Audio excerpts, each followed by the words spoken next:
I trust. I trust. Come on. In you. Oh Lord, Jehovah, you. Where y'all at? Come on, come on. I trust in you. I believe, say it. I believe. You are the God of miracles. You are the God of miracles. You are the God of wonder. You are the God of wonder. You are the God of power. You are the God of power. I believe, say it. I believe. I believe. I believe. I believe. I believe. Say it, y'all. I believe. I believe. I Come on, let your feet get heavy. Let's go. Let's go. Come on. Somebody make some noise in here. Come on, catch it, Jehovah. Jehovah, you. I trust I trust in you. in you. Oh, Lord, say it. Oh Lord, Jehovah, you. I trust. I trust in you. I believe. Say it. Everybody say it. I believe you. I trust. I trust Come on. in you. Oh Y'all got your part Lord, over here. Jehovah, you. I can't hear you. Come on, say it. I trust Say it. in you. I believe. Say it. I believe. You are the God of miracles. You are the God of miracles. You are the God of wonders. You are the God of You are the God of miracles. You are the God of power. Say it. I believe. I believe. Say it. Say it. Say it. I believe. I believe.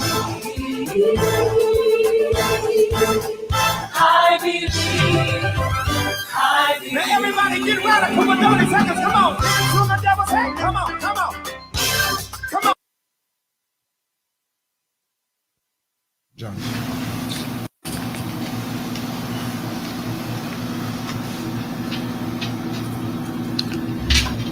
Well, you know what? On the Village, I'm supposed to do the introduction, so I'm just going to introduce myself. This is John Sampson, one of the co-hosts here at the Village, along with my other co-host, the person who has put this together, Mr. Roderick Daly, and our other co-host, Dr. Joanne Bryant. She'll be on probably by 7:45 because she has other commitments at this point in time, but she's out there making sure that us villagers get that information. So I just want to just say hello to the Village and let them know the Village is about community, empowerment, and development. We are dedicated to empowering the community to live a healthy, safe, and financially capable life. And I mean, let me repeat once again, we are committed and dedicated to the community to live a healthy, safe, and financially capable life, helping each one of us, and I mean each one of us, in realizing our dreams at any age, any point, starting from today. Success is not just spoken, it's done. And when you think about it, what is success? A lot of people speak about it, but there's people who not only speak about it, who actually put the time in and the effort in to make it happen. So success is not only done through words, success is done through action. It's just like faith. Faith without works is dead. So success without works is also dead. So, Mr. Daly, how you doing today? You know, I'm doing fantabulous. I want to thank God for giving me another Thursday to be here with the likes. Big up to capital G-O-D. Yeah, Big up. Absolutely, to be here with the likes of the great John Sampson. Oh, brother, now you're bull crapping now. Let's cut through that crap now. Andre's with us. You know, Andre, I want to, before I go any further in the program, I want to personally commend you, and I'm sure John will join me with this and say, you know, you've been doing a fantabulous job. How you know I'm going to join you with congratulating Andre on the work that he's done? And the work that he's doing. You know, for those of you who don't know, behind the scene, Andre works on the program, you know, like it was his regular day job. And so I just want to thank Andre him. ain't got no other day job but this. He's off for the summer. Is that what you're saying? That's it.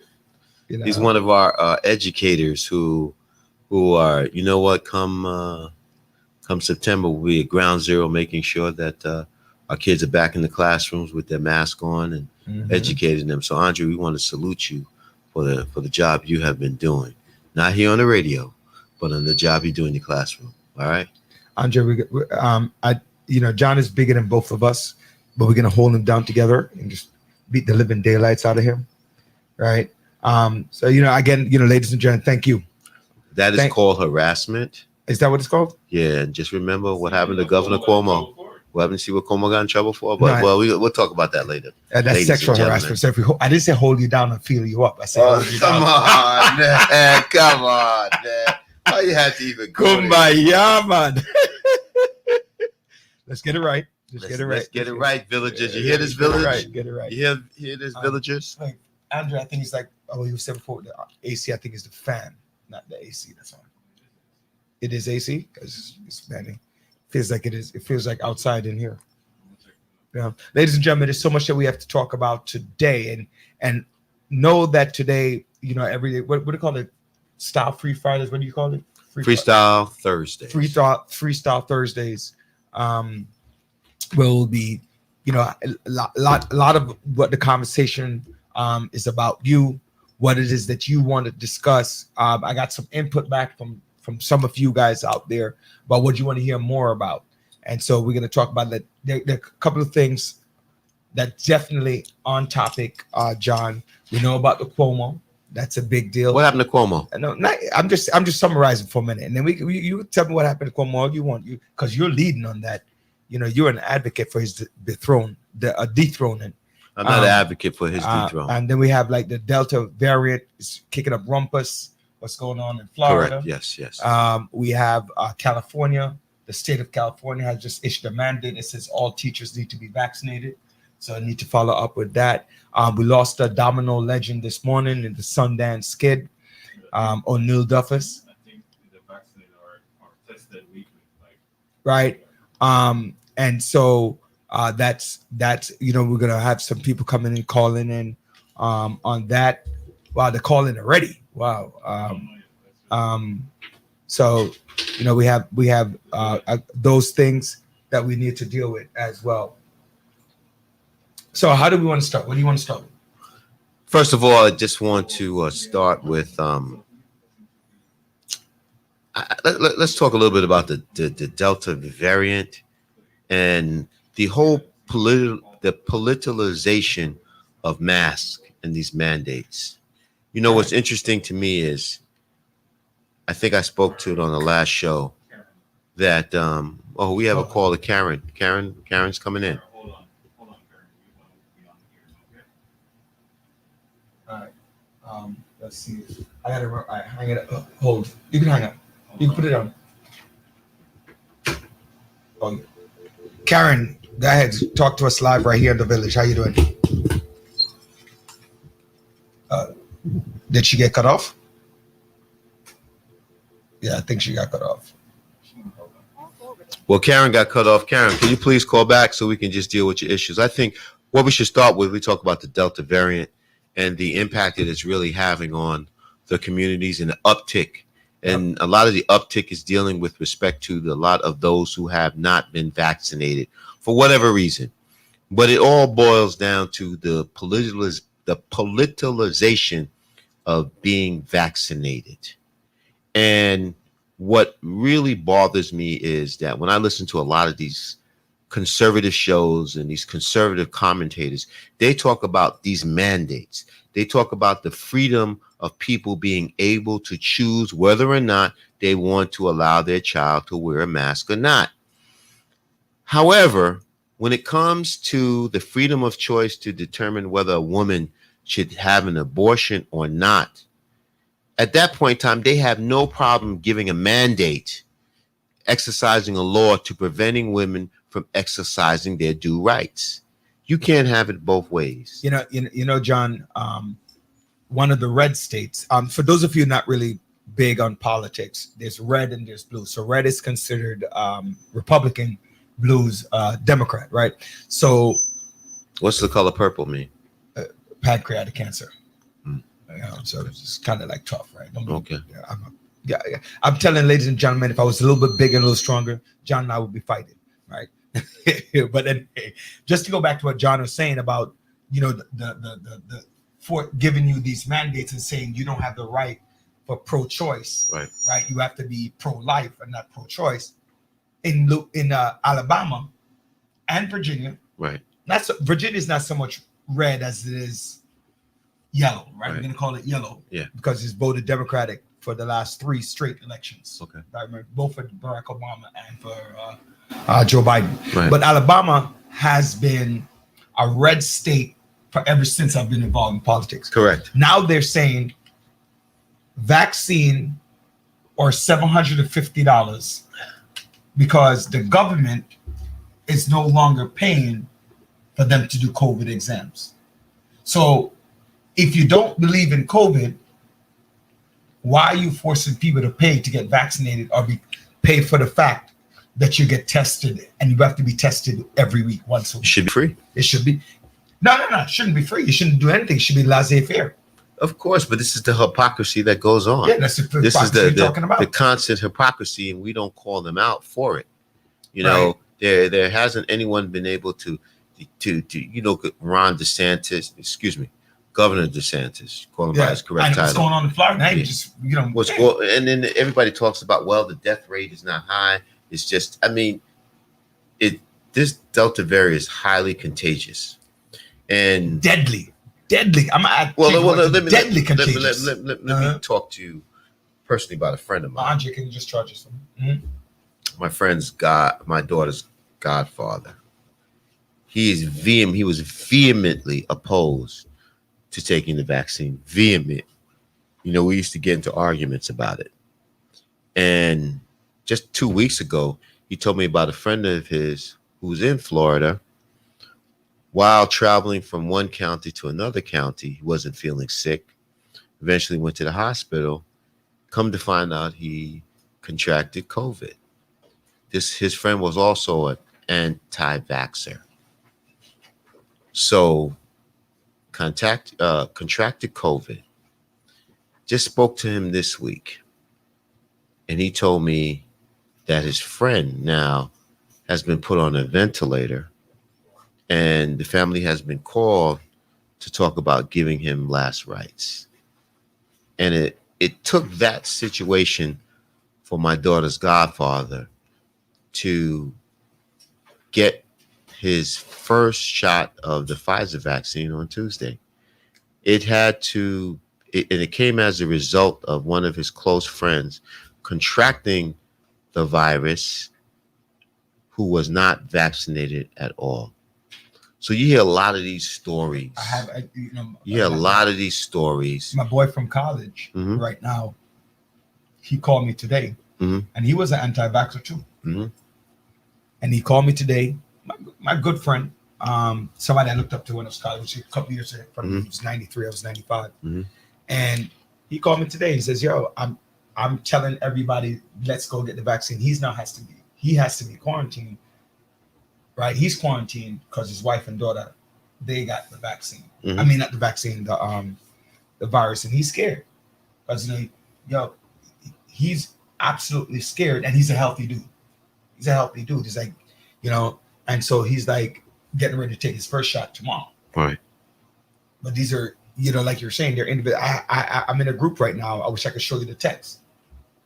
But what people like, oh, they have the vaccine and they still catch COVID, like some of the players on the Yankees. It's not necessarily about getting the vaccine and not catching COVID, because nobody told you couldn't catch COVID by having the vaccine. What the vaccine does is all but guarantee life. All but guarantee life. And Correct. that's important. I mean, nobody can guarantee life but God. You know what I'm saying? Correct. But it's all but guaranteed life. Not that you can't get it. And people keep, oh, I took the vaccine and I still have COVID. That's not what it's about, right? It's not what it's about. It's simply put, ladies and gentlemen, you have family protect. You have vulnerable people around you. You might be healthier than like when I always said when I caught COVID, I had no idea I had COVID. None. Zero. Because I had no side effect. and I caught. Nobody cannot convince me that I didn't catch COVID in the hospital, John. Because if I'm in the house have COVID, nobody in my house have COVID. I go into the hospital, I have no COVID. 6 days later, you do another test, I have COVID before I have surgery, right? I had no symptoms. So if you're a person like me with no symptoms, and you walk around and you pass that around. No, Roger, you're totally correct. I didn't realize that I had COVID until I went to get test results because I went to take a colonoscopy. At that point in time, my physician, Dr. Charles, who's located in Canarsie, Brooklyn. Very good doctor. Love that guy. Dr. Charles, excellent. Dr. Charles informed me that I have the antibodies. And I said, I never had one symptom. Hey, what's up, Sophia? Hope all is well. Holla back to you. So it's just amazing the impact COVID has had on the way we live our lives. But for it to become so political at this point in time, the bottom line should just be about saving lives. Absolutely. You know, move politics aside, and it's just about saving lives. You know, I'm not mad at anybody who say I'm going to take me personally. I know I can't. I'm going to Jamaica. I'm going to Jamaica in a little bit because for the family reunion, and I'm going to be taking the COVID. I don't want to take the COVID test once a week. You get what I'm saying? So I don't know how people like, yeah, I'd rather do the COVID test once a week. That's tough. Well, hold on. Andre, can you try to figure out with Charmian, the daughter of O'Neill, that she comes in, say check with her. Are you dealing with it? All right, awesome. All right. Well, ladies and gentlemen, the only thing I can say is Mr. Daly travels frequently. He has he's what I call the Renaissance man. He's all over the world. I gotta tell. Listen, people. But I'm just saying. No, wait. I agree with you. I do travel frequently, but I'm gonna tell everybody how I do it. Right? Mm-hmm. Don't worry, Mr. Daly ain't got no money like that. So all y'all thinking that he got money like that, you're listening to John. We've learned to work the system. So if you want to be able to learn how to travel like how I travel, most of the time it's free. I just want to let you know that I travel mostly for free, and I don't work for no airlines. I don't get no buddy pass. Right? So most of my traveling is not a buddy pass. If you want to know, you know who I am. You can follow up with me off the air, and I can let you know how it's done. Even John. So we can all do that free traveling, change your status. So don't get it twisted. I ain't got no money like that. Don't let John convince you nothing. I'm not trying to convince our listeners at all. What I'm saying is that what I'm just saying is you travel frequently. I mean, is that a sense of guilt on your behalf? Yeah, because people might have people who want to travel on vacation who might not have money. Mm-hmm. You know, sometimes they don't know that they can actually travel. Well, that's something that you need to share with our listeners, and that's what we need to do. So show about how you can travel with no money. Right, with limited money. I shouldn't say. Well, excuse me, with limited money. How you can travel the world with limited money. So, for example, that's our next show next week. Next show. All right, I'll talk about it then. All right, no Mr. Daly will talk about traveling throughout the world on limited money. Yep, traveling because I have plans of going to a number of places. I went to Jamaica 3 times this year. All right, this is my 4th time since January. I just travel from home to work. That's all I can. I do it too. Okay, so let me tell people one system, right? You travel during off-peak time. Mm-hmm. If you travel during off-peak time, you pay less for the tickets. So a lot of people want to take their vacation in the summer, December, Thanksgiving. Those are the peak time. Of course. The best time to travel is the first week of January after New Year's Day. Okay. So anytime you want to travel in January. Travel in January. Okay. That's first. So you want to plan a vacation around January. Right. Don't plan it for the summer because, right?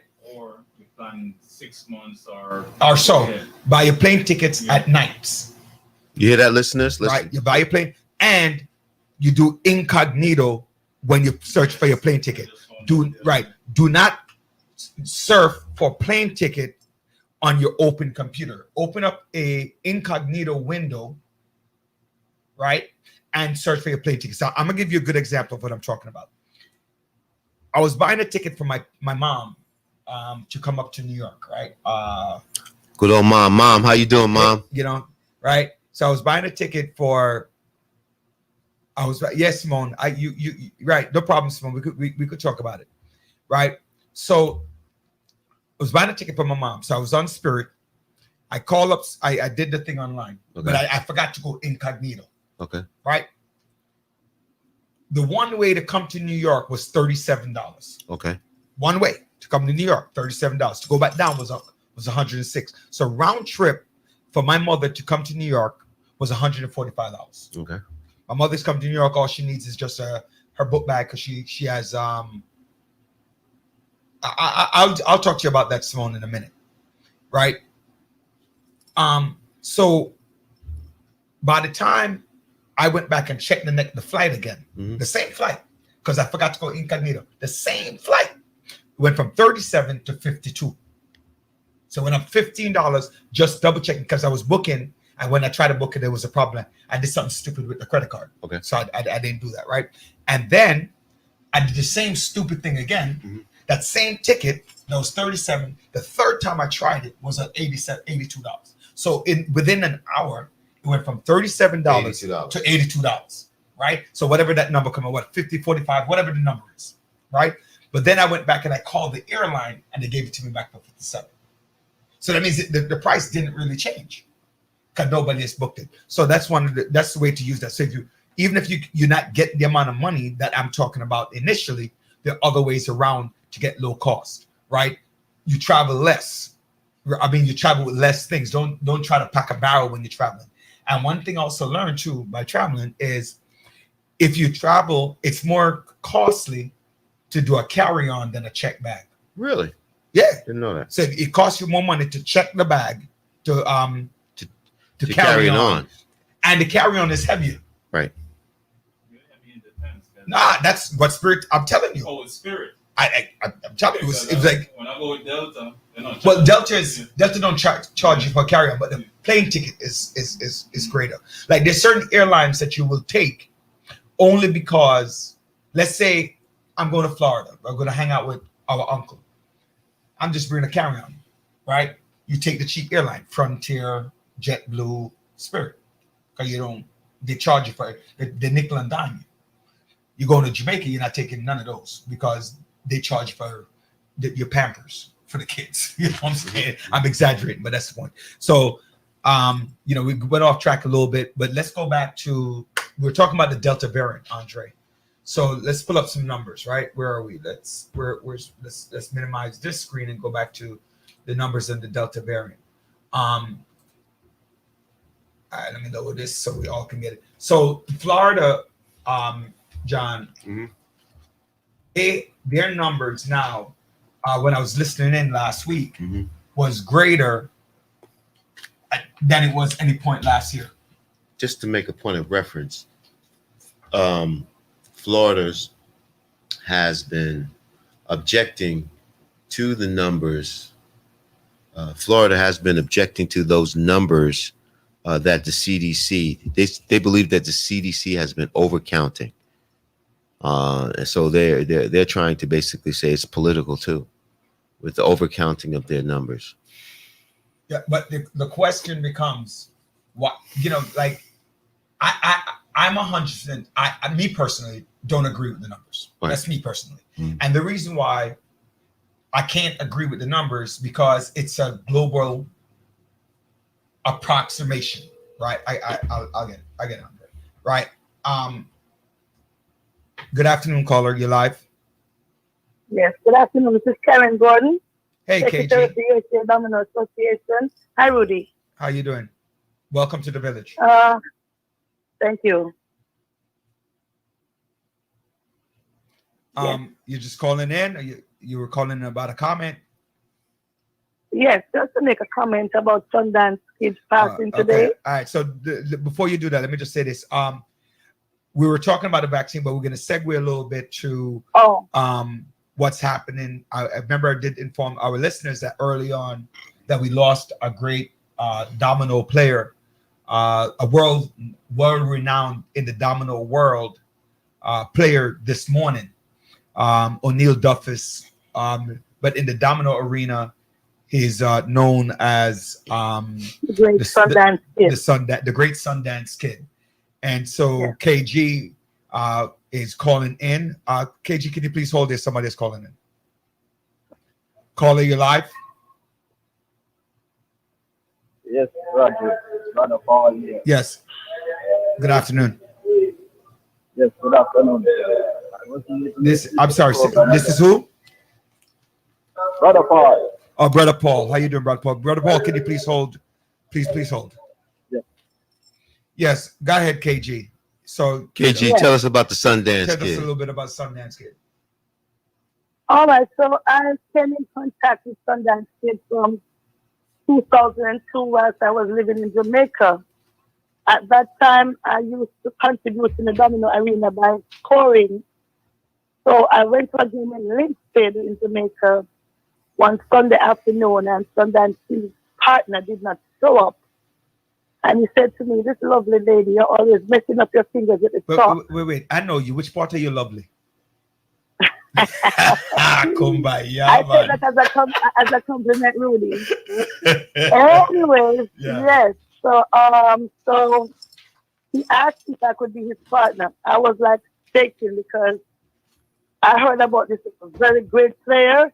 So it was just an honor for me to sit before him. He gave me his code, and I told him all 7 dominoes. From I played the first By the way, 2 dominoes. by the way, KG, Mhm. can you just explain what it is? Because some people don't play that style, so they don't know what it is. I know we are talking about Sundance Kid, but some people who just play straight domino don't understand. So when you say "tell me your code," go ahead. What does that mean? Okay, you know you have French domino games. We have open code domino games where we openly tell our partners what we have. Right. So So it's for the a opponent lot to of people figure think out. that's cheating, but it's not cheating because this style of domino is called open When code. when I had just entered the arena of that aspect of the domino, the open code, I myself thought it was cheating until I actually learned the game and realized it's the best game to play right now. Right. So as I was saying earlier, once I played 2 dominoes, he told me to rise. Rise meaning to get up. You have straight S, you have double deuce, you have 4 blanks, and he named all 5 dominoes. And he was like, this little cliche, with all my heart. And we won that game. I was like, this man is beyond great. And we shared a friendship since then. He had his partner, but every now and then I'd go places. I'd play with him, I'd play against him, and the story goes on. He got sick a few years ago, and a couple months ago he was diagnosed with a kidney problem, and he was on a dialysis. And we did a few ventures here in New York.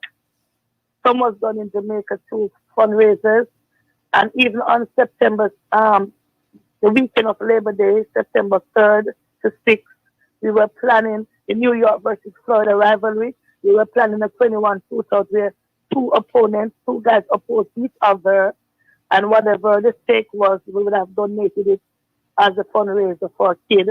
So he has to do a surgery in a kidney transplant in Cuba in November.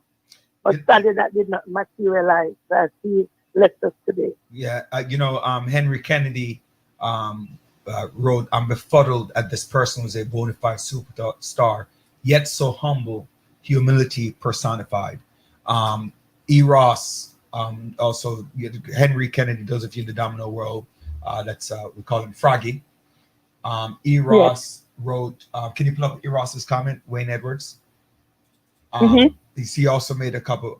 E. Ross wrote, "I got the pleasure of playing with him as a teammate in '92 and lead Happy Grove, I'm assuming is the name of the team, to win the championship." And he's saying, "Rest in peace, great man." Know, I never had the pleasure of meeting this guy, but I'm in the domino arena now for the last umpteenth years, and all I can hear is a lot of positive things and how he has, over the years, has brought domino, the sport, right? He's brought some liveliness and some importance to the sport. And he was very humble in doing so. Yeah, Very humble. you know, did he have a you know, like, you know, mine is kumbaya, you what yours is Yes. set up the bus, It was right? with all And my Froggy heart. and what's hallelujah, but what Froggy, hallelujah, man. So let me Of hear the course, sound. just What would you like say? you, Tell me how Sundance Kumbaya, Kid said. Tell me Rudy's Kumbaya. Sundance was like, with all my heart. With all my heart. with all my heart. Yeah. With all my heart, I'm gonna give you 6 love. With all Kumbaya. my heart. With all my heart. Right. It's a very sad day for the fraternity today, Rudy, I can tell you. Yes. Not that it wasn't expected at some point. Right. We would have tried so hard for him to get this kidney transplant, you know, just to let his life a bit more. But the battle was not his, you know. You know, I want to, and when the other, I think Andres Black is supposed to be joining us. Do you know? Say again? No, there are a couple other individuals, teammates who are supposed to join us live on the air. Oh, okay. Okay. And Brother Paul, you can call back when you get a chance.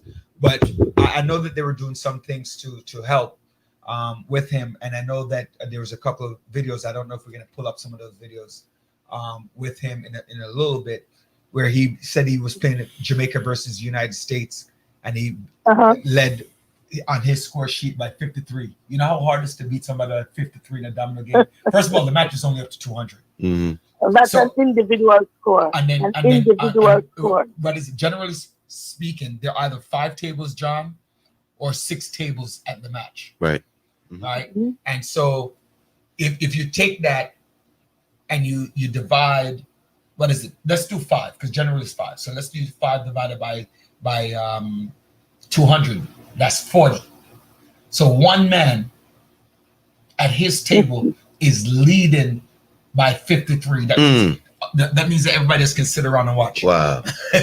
That's how good he was. That's a kumbaya moment. Yeah. Sure. You know, KG, while I'm on the subject, I want to, talk about how this, ladies and gentlemen, dominoes is a sport you play because you love. Some people are great at it. Some people are mediocre. Some people don't want to change how they play. They play simple dominoes and they don't want to change it. And that's fine. That's your pleasure. But one of the things that, there is no money in the sport. There's no real money. No. And for somebody to dedicate their life to advance the sport, knowing that there's no financial gain from it, you got to appreciate that. And so, at this moment, those people want to help out. The family definitely can do that. Yeah, Andre. Okay, so most definitely, I know there's a Domino network in Jamaica, run by Z, Price, and a couple others, and they had just recently, just last week, a week ago, handing over some money to his daughter. I think he has 3 kids, but there's this one daughter that has been by his bedside since he got sick and was hospitalized at Stanislaus Hospital. So some funds were handed over to her, for other matters concerning his illnesses. So, as I said, he was slated to go to Cuba in November for this transplant, as they had found a donor. But sadly, that didn't happen. You know what, KG, we got, Henry Kennedy talks about, about the great one. He states that he played the game with such flair, such passion, and love for the game that he mastered. Very approachable, willing to share his knowledge, a gentleman in every sense of the word. That is very powerful when someone thinks of you as such. That's who we call that's an icon, an iconic individual. KG, we got somebody else. Hold on, we got somebody else on another line. KG, hold on. Caller, this is the Village. Yes. Who's calling in? This is Moses Wright. You're supposed to link get the link. Mr. Wright, how you doing, Mr. Wright? I'm doing fine. Can you get me in? We're this is Blacker, right? So we're Yeah. Mr. Wright, we're gonna try to. There's an echo coming in. You're on the air. Yes. All right. So we're gonna try to send you the link again. Okay. All right. So You're gonna send me from this number? yeah, we're gonna send you a link on this number. Our producer's gonna call you. Okay. All right. All right. That's up. Cool. All right. Yeah, KG, that was a great blocker. He's gonna be on live with us in a little bit. So KG, when you gonna come in to play some dominoes with us, KG? Rudy don't want it.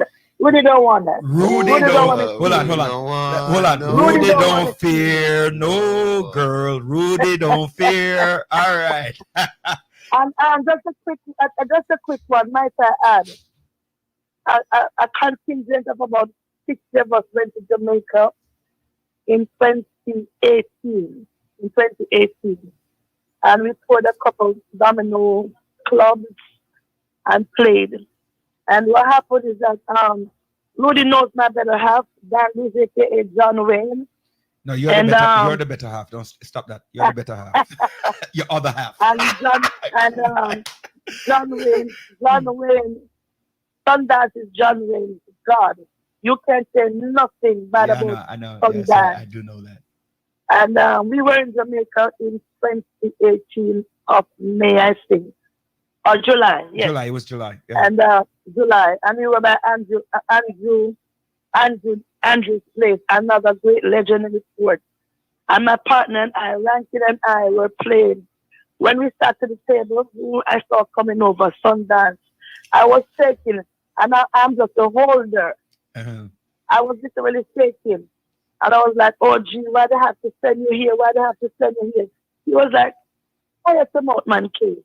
You know, Dangles, I'm a general already. Because I got to take a 5-2 because 7 was the chain. Uh-huh. And trust me, Rudy, I won 5 games and he won 2.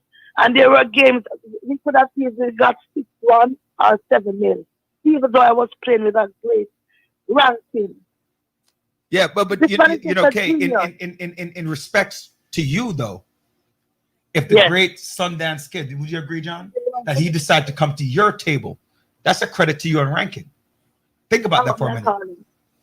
Say again. Right. So it's great respects to you if the great Sundance Kid is coming to your table. Right. That's correct. So you have to look at it both ways. Right. So just think about it that way. But yeah, Kay, it's a pleasure talking to you. Thank you for bringing that up. Yes, Rudy. Ladies and gentlemen. Rudy. Yes, talk. I have John Wayne on the line. Okay, go ahead, John. Hey, what's up, Rudy? Wagwan. Welcome to the village. You're on the air with John and I. Well, that's easy. John Wayne and John Sampson. So John is joining us. So you're on the air in the village with Rod Daly, John Sampson. Go ahead. It's a John family day. Yeah. Family day, yeah. Big up family day. All right, big boss, no problem. So we're here live on what the station is? You're here live on the Village Talk Show. Oh, Village Talk Show. Oh. Just make a contribution what you have to say, Andre, towards Sundance. I know he was your God. Oh, that's my idol, man. We really and truly miss a legend today. He's one of the most efficient players Domino has ever come to. That guy, he do everything possible what Domino could do. That's one of the main guy in the sports, So, and really and truly lost a legend. And what's so good, to hear you talk about the legend is just to show that the respect the respect that he achieved from others. Yeah. And that's when you have left an indelible mark on those in this domino field. Yeah. I just know, just a few minutes ago, I was just going through some of the things. There's a guy in UK by the name of Philosopher. Mm-hmm. He some years ago, like 2 years ago, he interviewed the great man himself, Sundance Kid, and I'm telling you, this guy said some stuff where he did. It's so real that when him saying it, he said, Norman, some guys, as I see them, that's 8-2. So 10 love is a maximum game. 10 love is like you're playing the 10 game and then he tell you, say, I'm giving you an 8-2. It's like, he might give you a little rating, say, I'll give you 2 out of the 10. So it's like a guy like that can predict things when it's not even started yet, Yeah, man, that guy. He says is what he has a record, and instead of anyone should be broken that record, he's gonna reset it.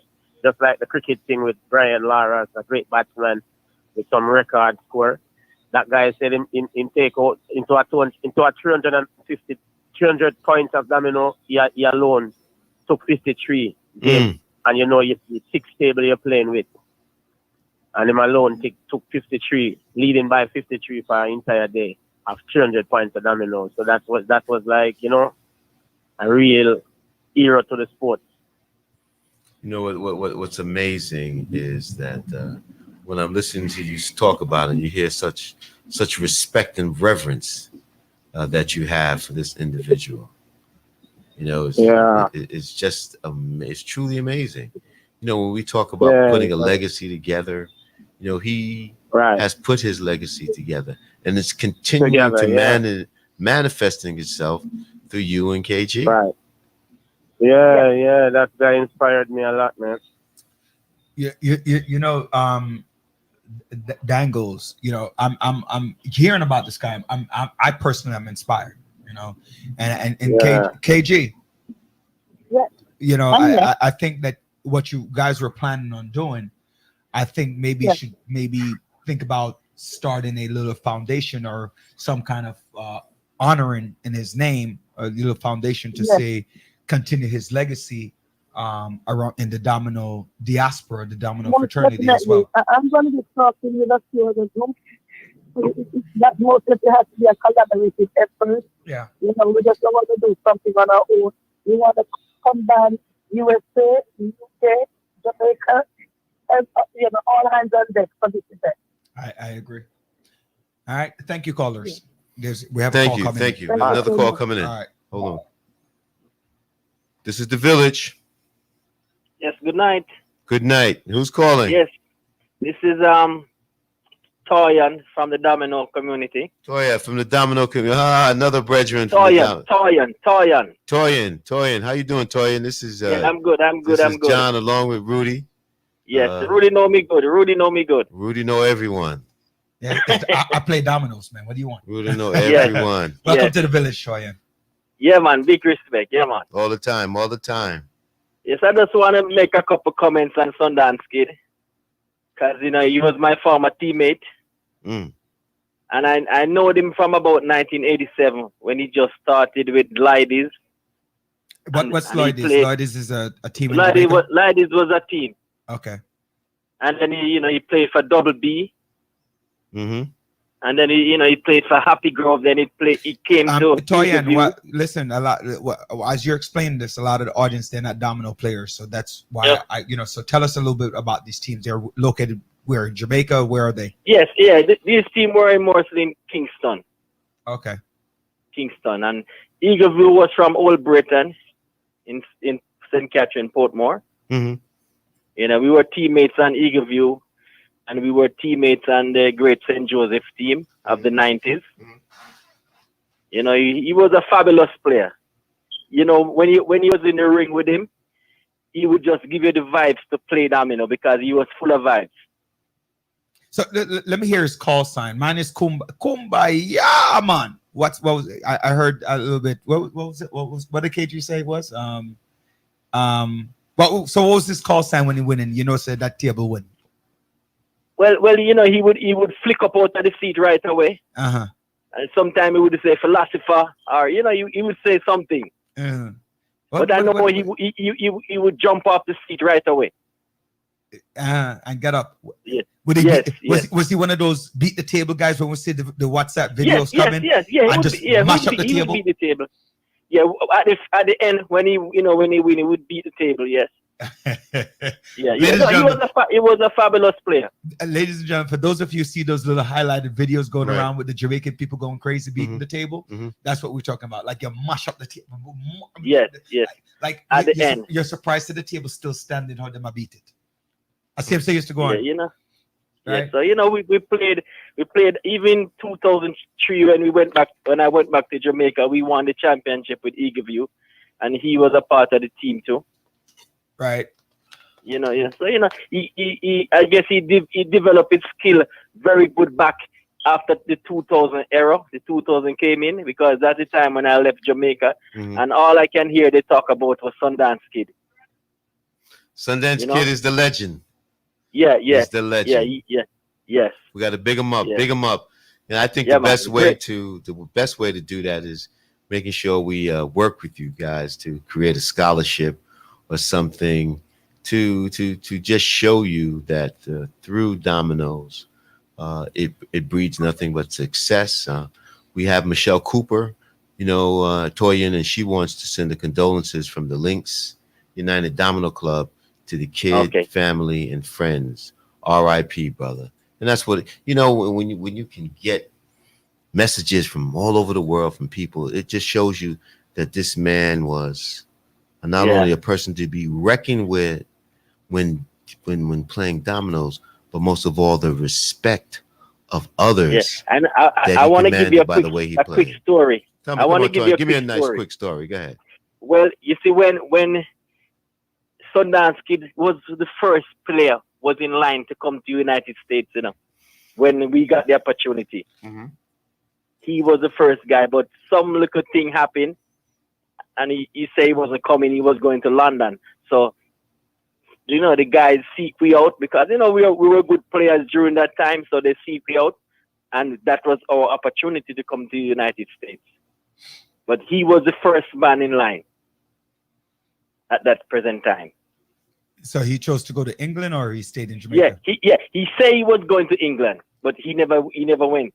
Okay. That's how good. That's how great he was that he was number one in line to go. Yes, because he was, he was known over Jamaica, and he went all over Jamaica to play.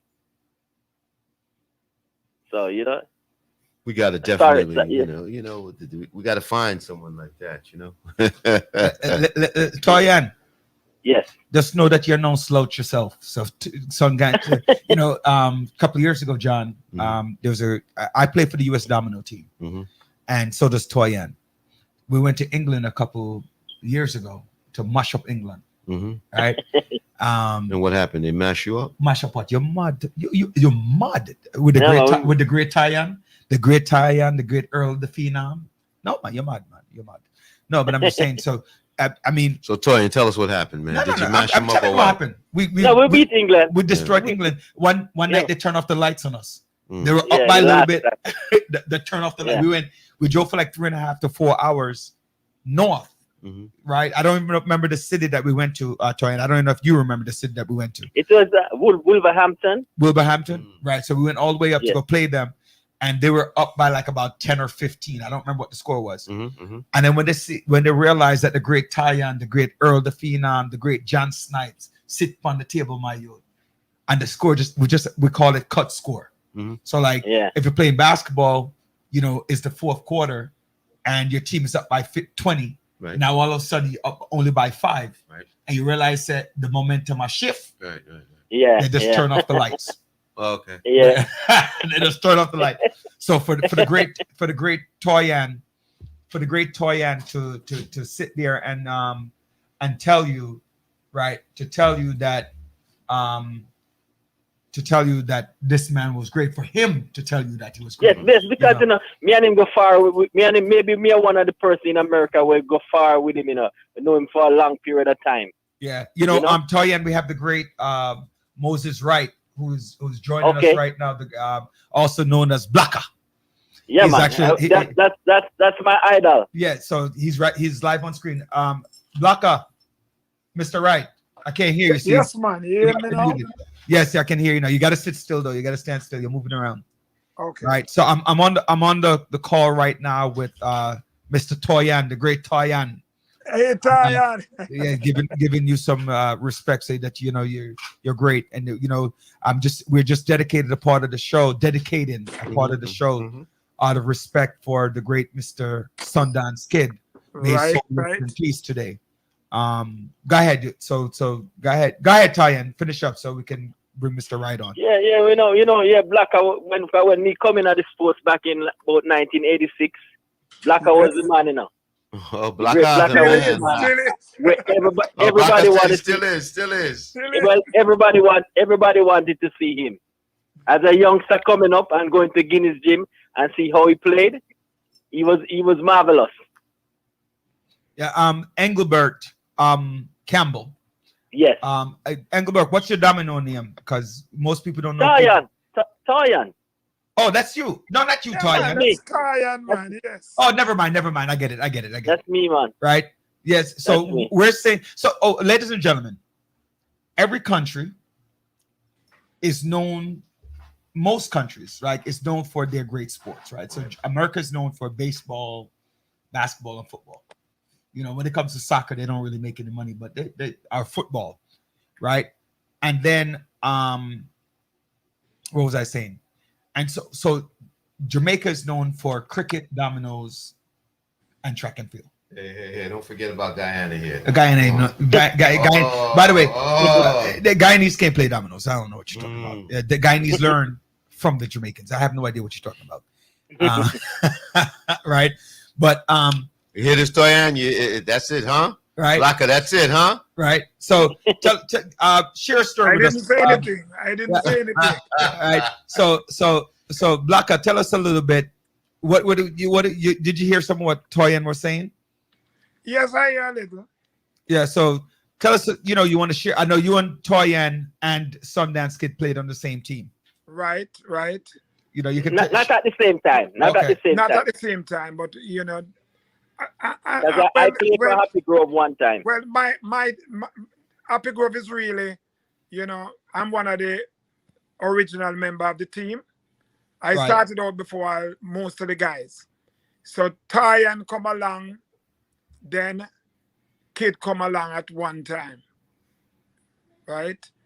But of all of the players, I would say Kid is one of the players that I admire, because Kid, the man have a flair that everybody like Kid, If you notice the name Sundance Kid, it's because what I get from it is that he started out early. I started out as a young man too, but he was even younger than us when he started the sport.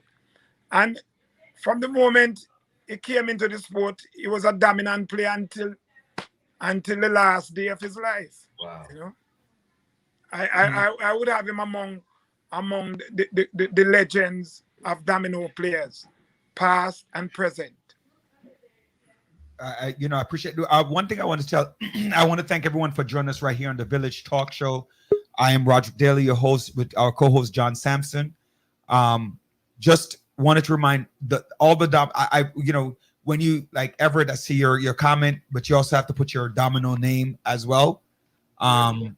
Right, we have to put your domino name as well, so people know who you are, right? Because we all use our domino name, Kumbaya, Froggy, but everybody don't know you as that name. So when you're making a comment, put your name before it. So if people don't know you as such, right? That makes sense, John? Correct. Right. So reach out. Everett made a Andre, what were you telling me? You were saying something. Huh? Z-Boss. Say it again. The Z-Boss that just came on. Z-Boss? The other guy that would have come on with Blacker. Oh, okay. So Blacker, there's a Z-Boss who's joining us. Yeah, he's okay. Right. What I'm sorry, Andre, tell me what you're saying again. There was another youth supposed to come on. We call him Z-Boss. Okay, okay, Z-Boss. Okay. Okay, so he's having an issue with his computer. So as soon as the comment comes up, we'll move on. Good evening, everyone, and thank you again for joining us right here on the Village Talk Show. We're dedicated to empowering the community to live a healthy, safe, and financially capable life, making everyone realize that they can accomplish. I'm just, saying it, rephrasing it, their dreams at any point at any age. The Sundance Kid realized what he was good at a young age, and he's gone too soon. So we're joined live with Blacker, Toyan, Charmaine, who's his daughter. Andre can pull up on screen because I know she's not going to be able to do face. No? Okay. She's having trouble. Okay, so she's having trouble on it. All right, so let's Blacker Guy. So tell us a story about the Sundance kid. Well, the little that I know about the kid is that the first time I happened to play against Sundance kid, it was in Denham Town. That time, you know, he was pretty young, and I brought my team over there to play against. He was playing for a team named Double B, and believe me, man, the man have we all day long, you know, beating us all day. It ended up that we won the tournament, we won the match that day. After I see the kid performance, I decide that, you know what, I'm gonna invite him to come to my club. Yeah, Honestly, and he took up the offer.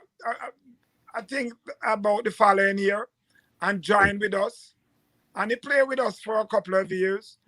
I think the last championship that my club is Happy Grove, was called Happy Grove at the time.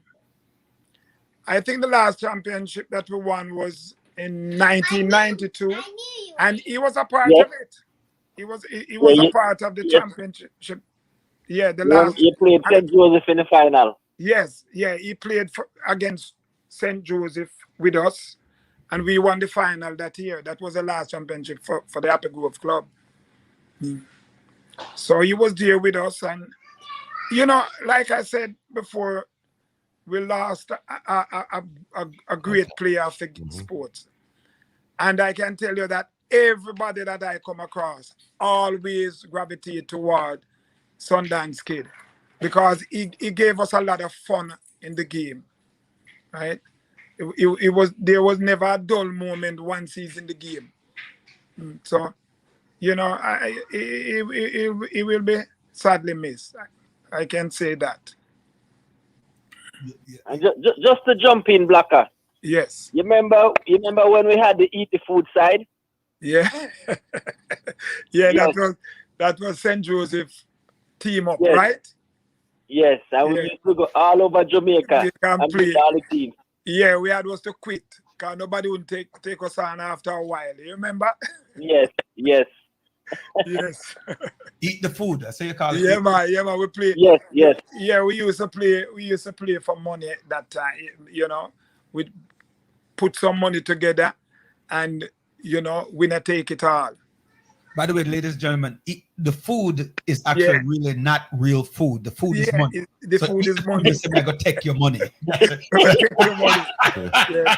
Yeah, that is so true. No, people, people are listening there. Right. You know, so eat the food. Me say I'm going to take your dinner. That dinner is your money. Take your cabbage. Yeah, take your cabbage. I want to give one more thing before I go. Yeah. I remember a match with Caribbean Classic down in Portmore Lane when Eat the Food side was playing them, and we never have enough players, so we used Father Night and a guy, and they got 10 love. So Caribbean Classic had a lead on us, and when they won 6 points to win, they were leading by 10. Right. And when we reached 299, we were leading by 1. Wow. And yes, and we because we didn't want the match at any dispute in the match, we added 25 more games. Really? And I'm gonna tell you something. Sundance did give Tyson 8-1 in that 25 game. 8-1. Boy, yes, I will win. We win the match.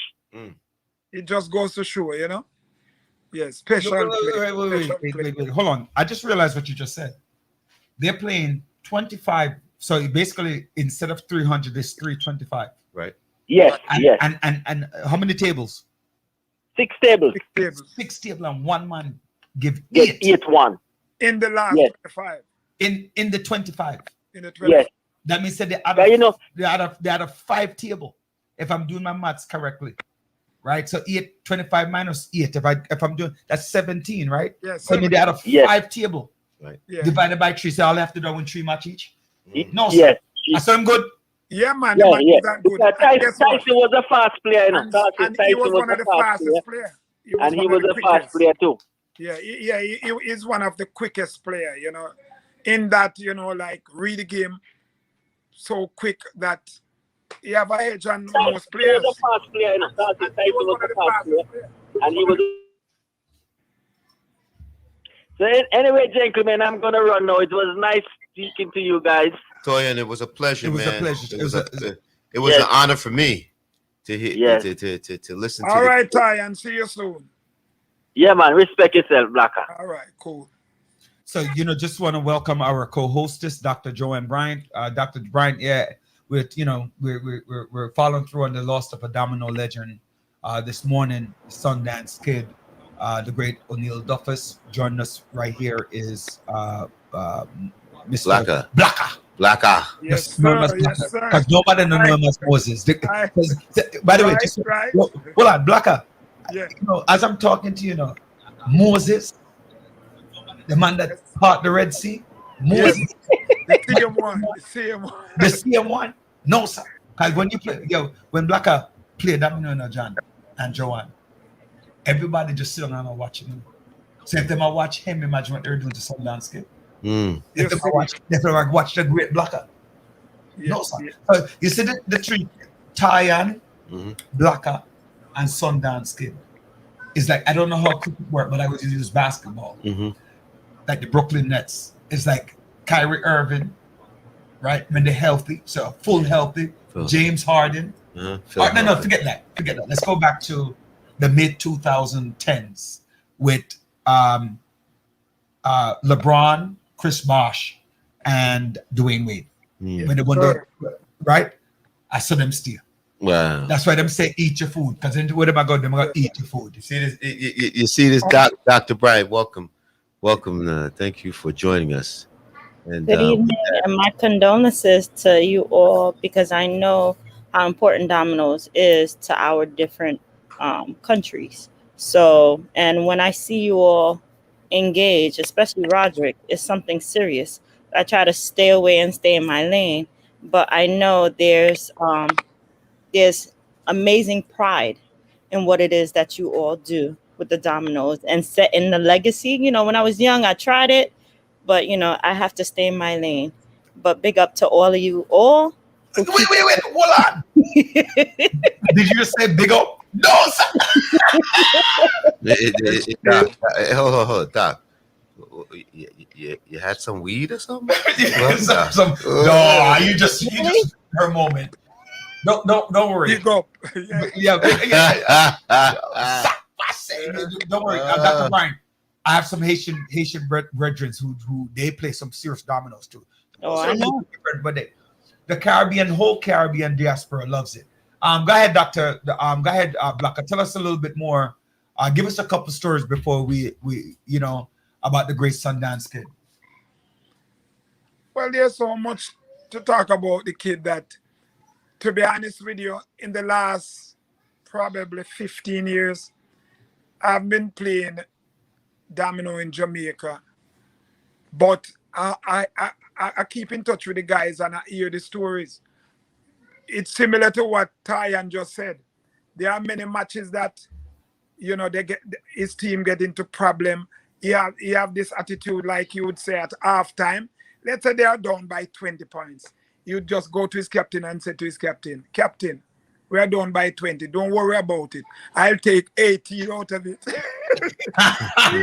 That's all. And believe me, it does it all the time. Like from time to time, he's a man where try to live up to his word. So he will just go in there in the half section of the tournament and lead by 18, and eventually his team would become victorious. So, is a person that, in some senses, he was a low-key kind of guy. But whenever time the man gets in the game, he's fun to watch. He's just pure fun. It's like Dr. Jekyll and Mr. Hyde. When you see him outside, he's very calm. But when he gets Dr. Jekyll and Mr. Hyde right there. When him get into the game, trust me, man, the man have the greatest flair when it comes to playing domino. He would be walking up and down in the ring and harder in his opponent to play whatever he want them to play. You know, based on how fast he read the game. Yeah, man, he was in full control of his game at all times. I never I hardly can recall any time when Sundance Kid in a tournament and get well beat up on. I can't recall that. He always a winning kind of player. Right. Is there anybody now in the Domino arena that you would compare him to, like current players? Yes, there's quite a few players that I could compare him to. I think about there's this young man in New York named Earl. The phenom. Earl the phenom. Mm-hmm. And I would say Bobby in Canada. Mm-hmm. Those are two of the younger players that I would compare. Wait, you just called Bobby. You just called Bobby young? Yeah. Bobby older than me and you. What do you mean by young? No. No, Bobby. No, I know who you're talking about. I mean, I'm just you know Bobby? Of course I know Bobby. Bobby and I played on XD. Right. I play on XD too. Yeah, I know. So I know. So yeah, I would probably compare those two. You know, if you're thinking about young players, in the presently as kid. All right. You know, let me interrupt you for 1 second. Yes. Blacka, we're joined in a sad moment, good moment, by the great Sundance Kid's daughter, Cheyenne Duffus. Cheyenne, you have a Domino name? Or just Cheyenne? Which one? Cheyenne, yeah. Can you hear me, Cheyenne? And I'm saying, do you have a Domino name? We can call you another Domino name, Blacka, Kumbaya. We're gonna call Dr. Bryant, Haitian Queen. That's her new Domino name. But what's your Domino name? You want to give yourself one now? Give her a kid. Kid Junior? We call her Kitty. Yeah. We're gonna call her Kitty. All right, Kitty. Yeah, let us call her Kitty. Yeah. We're gonna call you Kitty, the daughter of the great Sundance Kids. Welcome to the Village Talk Show. Thank you for joining us. And that we are deeply saddened by the passing of your father this morning. And so it's, like I said, it's bitter joy that we have you on the show, and to tell us a little bit about your father. Go ahead, Blacka, finish up what you were saying, and then we go over to Kitty. Well, I think I covered a lot, so I'll just let his daughter close it out. Okay, Cheyenne, you got the floor. All right, good night, everyone. My family get to see Blacka when I was young. You were my father idol. I know. You were the first person to recognize him and evil, give him an opportunity to play for other clubs as well. Oh, this is my little sister. Bless up. Bless up. My dad was near to me. I went to some of the matches, not all of them. But each matches that I went to, he always win. He would bring home trophies, everything. Everything that he could, he would win. I remember he won 56 matches straight. Wow. How many? 56. 56 matches straight. Wow. Never lost. Well, I don't remember he losing, but most times he won, like maybe 90% of the time. Right. It's been tough because it's like I lost my mom and dad. My mom passed when I was 8. At that time, my little sister about 4, 3 going on 4. So my father was mother and father in one. Wow. When he couldn't leave us at the house, we used to go matches with him growing up. I played domino with him, but I never played for a league before. Right. But we normally being competitive at home, playing domino. He's just a dad that most person never get to had, Mm. and I have that dad. You know, we feel your passion. You know, Definitely feel it. Feel it. And I think from now on, you can just put on the back of your shirt, Kitty. So everybody asks you, who's Kitty? Okay. You know that. We're sad, and I don't know if you're able to hear. I know you're in Jamaica.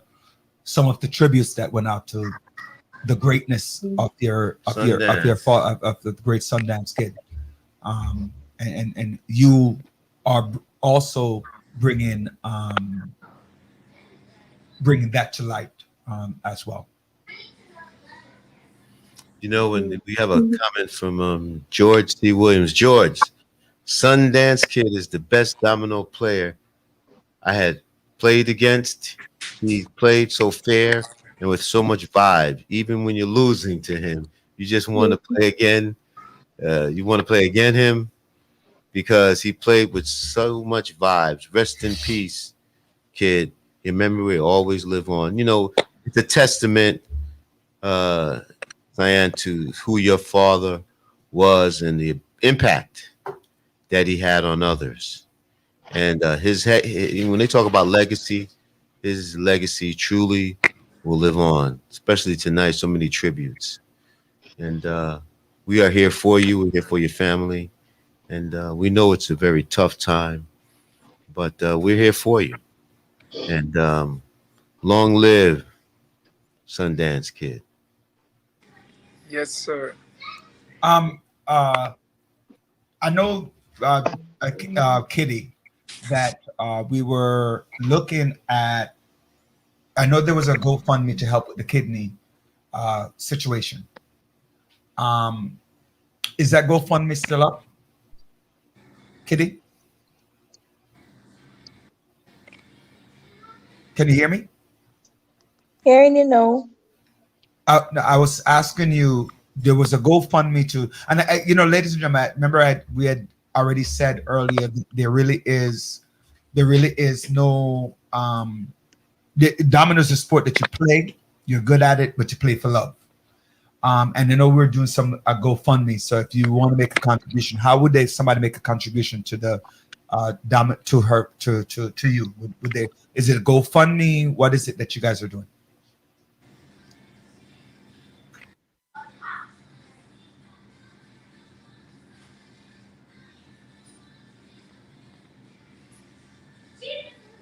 Cheyenne, can you hear me? Oh, she's broken. She's frozen. She is frozen. So you wanted to know what where people can donate funds to support. You know what? I would put my, because I will be going down in a few. So anybody who would like to make a donation, you can actually cash app me. I'll take on that responsibility. Those my audience members out there. You can in anyone who would like to make a donation to the family in this very difficult time, right? Anybody who wants to make a donation can cash app it to me, because I'll be in Jamaica within the next couple of weeks to do that. And my cash app is the $ Rudy dot. So that's $RUDDIE DAT, and Andre's going to put up on the screen. That's RUDDIE DAT. And make sure that you put donation for Sundance Kid. So anybody who wants to, whatever obviously whatever contribution you can make, right?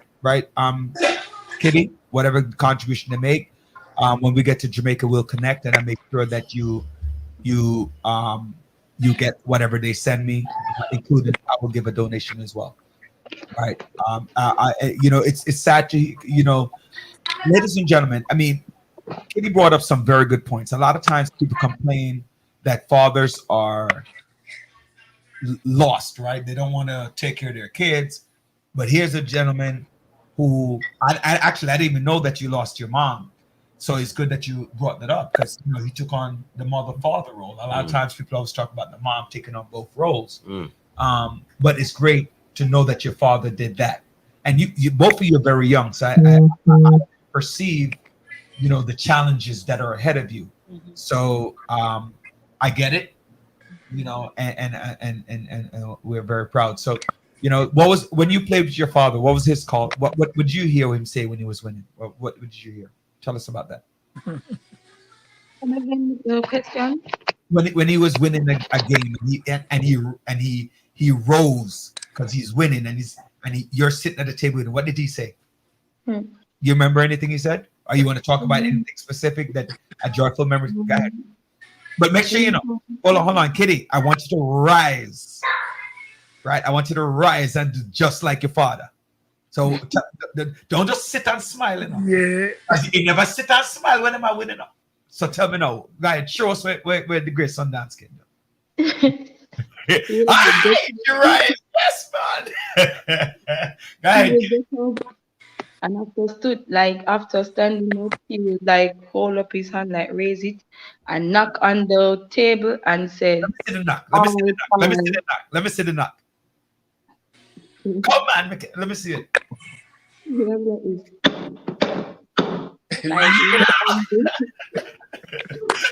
Yeah, good job. Yeah, anytime he win a game or he knows it's his game, he will say all call. And once he stood up and knocked that table, everything is done. I remember. No, don't tell me what he would say. No, do it just like your father. Rise and do it just like your father. Let me see it one time for the Sundance kid. Let me see it. Yes. Come, Kitty. Go, Kitty.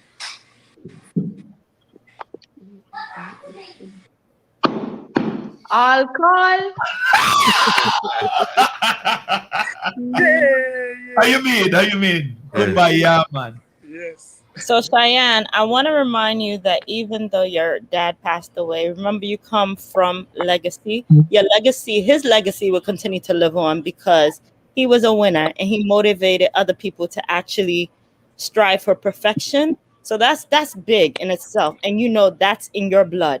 So your sister and you be encouraged because you have people around you. And our community is hearing that, hey, he can't, we can't leave our girls. Is it just you two? Yes, well, he has 3 daughters, but she and I come from same mother and father, so we know like a mother and father. How old are you guys? What's the age? She's 18 and I'm 23. Okay, so 8 and 22. And what about 8 and 23? 18. Oh, 18. Okay, 18 and those, you guys are still very young. So I pray that the Domino community will embrace you, take you on as, the babies of the community and continue to surround their arms around you because guess what? His legacy can't live. It has to live on through you guys. You stand for greatness. Remember that. Okay. When my father was in the hospital, I told him that I wanted him to come out, and after doing an operation, I told him that I wanted to play in the league, but I wanted to play against him. Okay, excellent. Continue this legacy. Kitty, what happens here is we know you're sad, right? We know you're sad, and we want to make sure that you remember he might not be with you physically, but when you remember all call, when you get up and you rise and you say all call, you are remembering the legacy of the great Sundance Kid. I want to thank Blacker again because if it wasn't for you, my father wouldn't believe in himself. You pushed him for years. I let him talk about you. I never see you before, but from the moment from I was born, he was constantly talking about you. It's like you push him to do something that he himself didn't even imagine. I always was confident in going matches because I was like, really, we're going to win. I'm always saying we're just going to win. I don't remember going to a match and saw him lose, honestly. I remember even going to Garvey Mead at the time, and my dad's side was leading by like 100 points. Really? And that was when he was playing against Soursop. So you know the Right? domino teams them name to me say, yeah, learn good man. Right? He stood up again and said, all call. And from he stood up, the points just keep writing. If I want him warm up, that is it. And I think when we left Garvey Mead, it was 325 to 115. And my dad didn't even want to rest. Like they said, hey, come off so other persons could play. And he played from the afternoon, go straight back to the night. Hmm. Mhm. You know, Sophia Sutherland, you know, she wants to shout you out too. She says, on behalf of the Waterhouse Domino Club, just wanted to send our condolences to the family of the late Sundance Kid and the entire Domino fraternity today. We lost a great legend to the sport. Rest in peace, kid. Sophia, thank you very much. You know, ladies and gentlemen, thank you for joining us on the village. We are recognizing the great O'Neill Duffus, known to the Domino fraternity as the Sundance Kid. You know, not only the people that played with him, Kitty and Blacka, that are recognizing him, but the people who played against him are Yeah. also recognizing him. So I just want to let you know that your father had a real legacy, right? We just want to thank you. Thank you today for joining us and bringing your father's memory to light. And thank you, Blacka. But before I go, let me get Blacka. I want to hear if you have any comment. And then Kitty, I'm gonna have you make the closing comment about your dad. And remember, ladies and gentlemen, that if you are out there and you want to give a donation to the family, you can give it to me via my Cash App. And if you want to Zelle me, you could let's send me. You could call.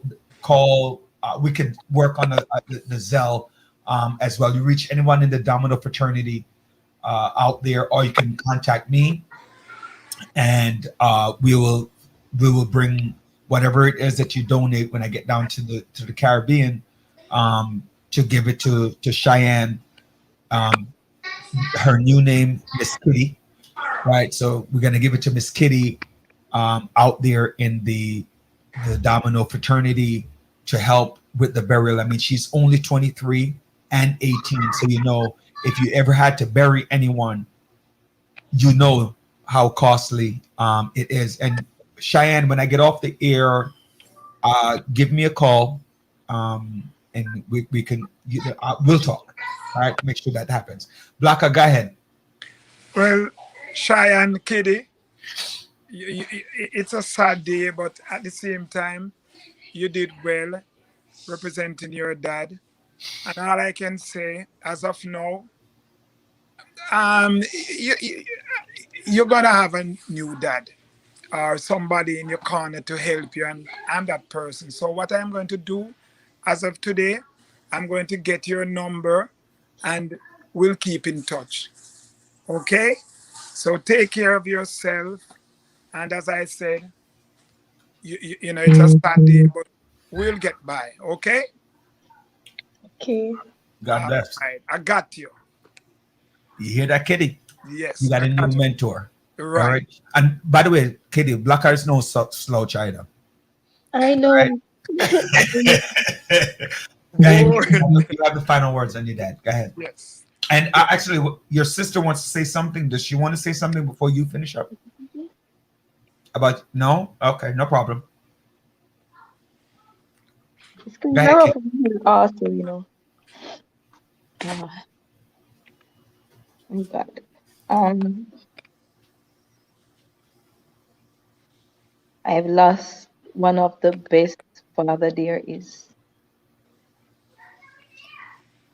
um, he showed me so love, like unconditional love, because he knows what we went through at a younger age. Mm. You never have like somebody who would never leave you, like he support you in everything. I remember going to CMU and I did not have any school fee. Like I just said, Daddy, I wanted to go to school. And I never have the money. And like my father was like, I don't play too much money. I don't play too much to do some money. And him just win and come home and pay for everything. Even at times I give up saying I'm not just gonna finish with this college, not going to come back. And my father always called me saying, you're my first daughter to go to university, you know. Mm. So he try and make me proud. And he did not miss a day. Like if I have special events going, he will be there as a parent to represent me. If I call him, he's always there to support me. Mm. Mm. He built that bond, like we built that bond together where it was just me and him. We're inseparable. Like, you know, most people say me favor him, but we kind of see it, but more than with most persons that think like understand say he's a famous person by playing domino, but he's my super dad. Like even I lost my mother is like because of him I did have a lot of comfort. Mm. He never left me out before, like never. Like even when we become of age, he will still be that father. Like we have to be saying, Daddy, we're growing up now, so you can stop the things. I Mm. remember when we lost our mom and I was in primary school. My father used to comb our hair and it wasn't it wasn't as good as it should be, but he tried. Him My learn. Him father, learn. After a while, him learn, man. Him learn. Him learn. yeah.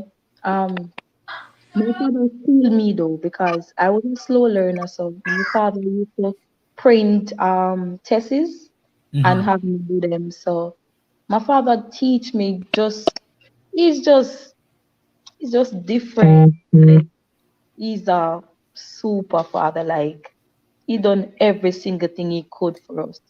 He fought for us. He acknowledged us. Um, he would drive us like he had a serious drive. Like he was saying, "Hey, my daughters need to come and be the best." So that's God what bless. pushed me for this last 3 months in visit him every day, ensure that he's okay. So I could not give up on him because he never once gave up on us, right? Um, he's a hard-working man. Trust me on that. God bless. God bless. Give us as we go. Give us that final stand and rise and go ahead, Kitty. Send us away with the great all call as we, go ahead. Give us a rise and me want to hear the tone to say it one time, right? Give us one rise as we go. All right, no problem. All rise. All right. God bless. Ladies and gentlemen, you have been joined by the great Blocka and Cheyenne, aka Miss Kitty, who's joined us to talk about her father. And again, if you have any donation, you can send it to me on Cash App. And I will make sure that she gets it to help with the funeral arrangements for her father. There is no money in the Domino fraternity. Nobody becomes rich off dominoes, but you do get the recognition. Don't just recognize them with your verbal contributions, but also recognize them with your financial contributions as well. So God bless you both. Cheyenne, I'll see you when I come to Jamaica. Regardless of what donations are given, I'll still see you when I come down there and we'll talk at the end of the show. Blocka, bless up, man. I'll see you coming to New Bless York up. next. You come to New York at the beginning of the month Yes, for the yeah, I will be there. All right. God bless, All and right, everyone have a Kitty. great night. All right. I'm gonna All right. call you soon. All right, Blocka. Bless. Bless up, bless up, bless up to the great Sundance Kid. You know, I don't know, like John and Joanne, just to let you know that when you're watching, when you're playing when you're in the ring sometimes, and you watch people like the Sundance Kid play, you actually stop. Which is You know what Dominoes reminds me of? Sometimes it reminds me of the blood sport of politics. And wait, I don't want to segue yet to that. We're gonna get there right now. I just want to say that, only thing I want to say is when you're playing it, you can stop in the middle, mm-hmm. because you have that moment Mm-hmm. that you can watch the greatness of people like Blocka mentioned a few, like the Earl the Phenom, Mm-hmm. right? Who I spoke about, I think, a couple of weeks ago, who went to Jamaica and did his thing. So you can actually stop and idolize what they're doing. So, he's a great player. So I want to say thank you. But to segue to what you're talking about, right? We don't want to make sure maybe we can put some clips up and put some clips up. Andre, maybe you can give us some clips so we can segue into the blood sport that we're talking about. Right. Rewind and come again. So basically what happened in New York, ladies and gentlemen, right? So basically what happens in, just give us a countdown, What happens? You need to get to the point. What happens? No, you tell me. This is your world. It's not my world. It is man. your world. It's not my By world. the way, listen. It's similar to dominoes. You want to rise up? You got to listen. As they say, you rise up and you say, "Session done." This week, session was done for the governor of the state of New York, Andrew. I want New Yorkers to hear from me directly on this. First, I fully support a woman's right to come forward.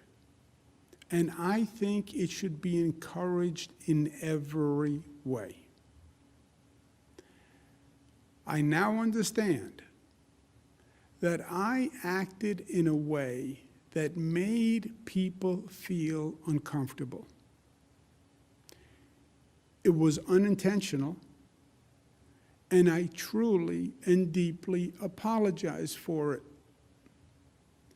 I feel awful about it, and frankly, I am embarrassed by it, and that's not easy to say, but that's the truth.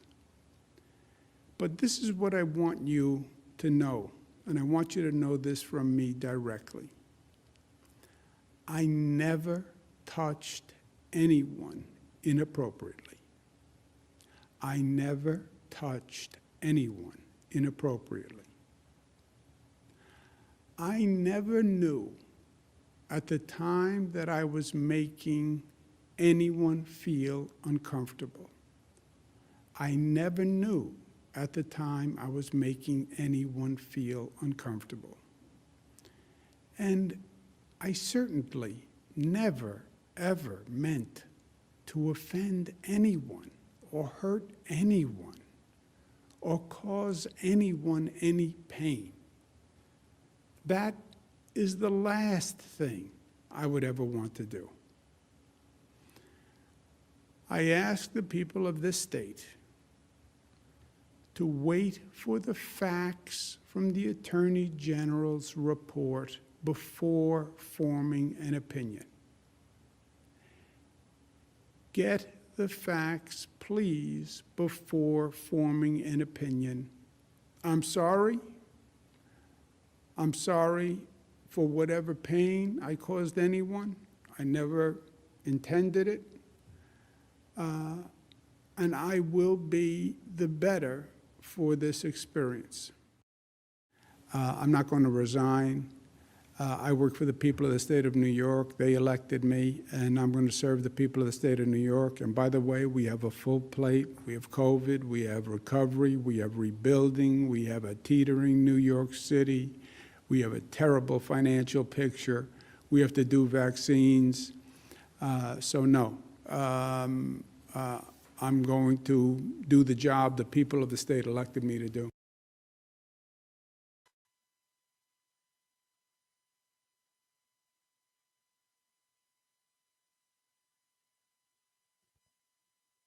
Well, ladies and gentlemen, just update you.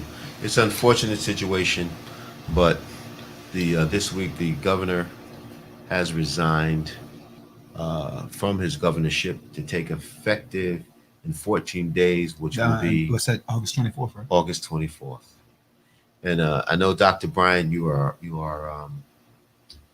torn with the situation, meaning that what transpired, because especially during this time with the COVID and everything going on, we need stable leadership. But I know that we cannot tolerate incidents of this, um, especially from elected officials in a position of extreme power like the governor. Any You're comments, Doc? absolutely correct. Well, one great thing that came out of it, we officially have a female governor. It took so long, but it's happening. It's a wonderful thing. So let me interrupt you. Our producers interrupted me, Dr. Brian. Let's hear the second video before you hear that comment. He's asked me to ask you that. Give me 1 second. Go ahead, producer. What do you got for our audience out there?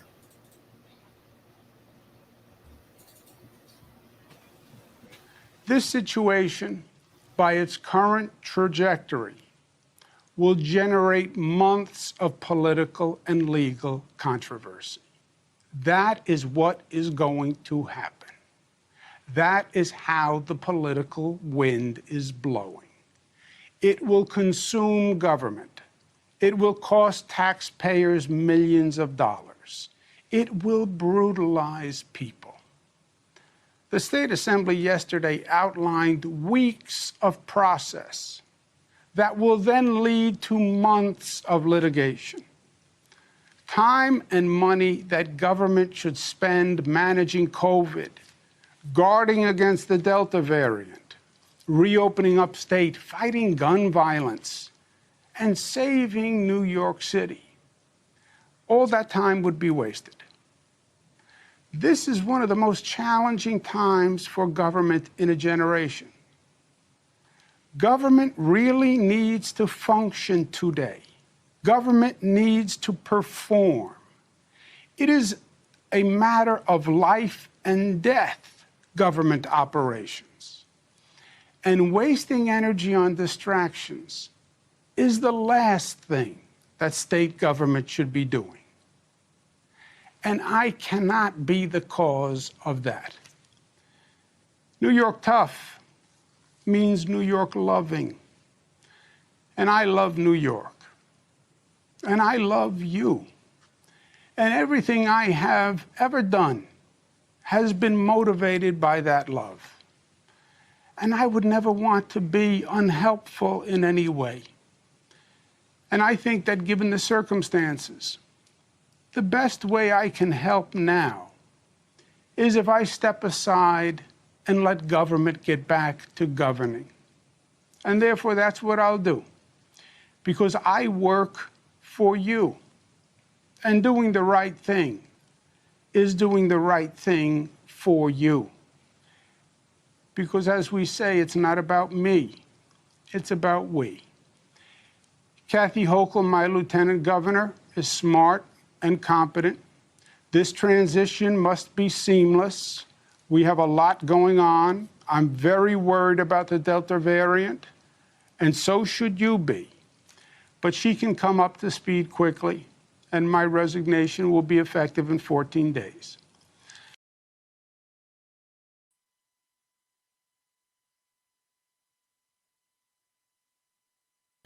All right, getting back to this. Last week we had a discussion about what do you think the end result will be and what would be in the best interest of the state of New York.